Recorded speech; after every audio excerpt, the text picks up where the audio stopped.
Manatrany arabarto plasitoko vavy ankafaliana indray no irahana aminao amin'ity takariva ity anasananao ampanajana ihany koa ny anaraka ny fampalalam-baovatra amin'ny farany Asanjakandriamanana no iaraka amintsika araka ny efa nambara teo dia asaina ampanajana ianao manaraka hatramin'ny farany ny fampalalam-baovao ito amin'ny fahitalavitra ma-TV ankoatra ny trangam-piarahamonina izay nahazo vahana tamin'ity androandroany ity ny zavantranga teny Ambatonakanga ny fisina fiotsahana lehibe teny Ambatonakanga teny dia hoentina amintsika ihany koa ny vaovao any Iosiany nazahoana akom-baovao ihany koa nefa ny mandidina indrindra ny etsika ataondrareo anivon'ny ery Madagasikara ny fanehoan-kevitra nentin'ny mpisolovavan'ireo voapanga atao anatin'ny fitokonana nataon'ny mpiasa ao anatin'ny ery Madagasikara manasanao anaraka ny fampalalam-baovao hatramin'ny farany sarony mpitandron'ny filaminana atao Iosy ny fiara telo ny tatitra rongony natao tao anaty gony ireto rongony ireto ary fiara tsy mataho-dalana avokoa no nitondra izany avy hatrany moa dia nandray ny fepetra sy ny andraikiny ny tompona andraikitra maefa amin'izany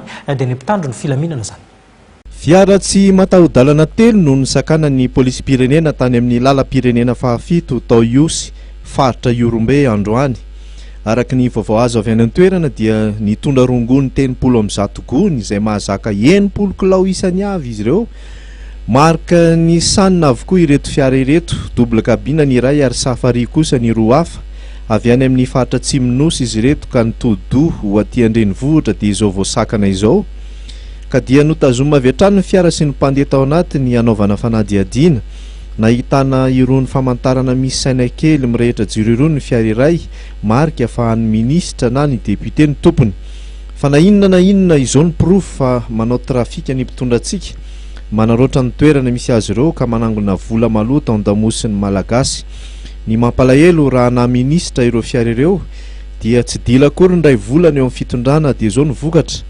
Inona re zany afaka 100 andro raha na depute vao malo ny sokatra ny fivoriana ara-potoana andiniana ireo volavolan-dalàna marobe entina andrandrana ny fiainantsika kanefa ny rongony aloha zany no ambony. Manaraka izany mpitondra natao anatsara ny fari-piainan'ny vahoaka mamotoka izany amin'ny zava-mahadomelina indray. Engany ka mba hisy ny sazy enjana mba atao ohatra, engany ka tsy hisy ny tsindry amin'ny fitsarana.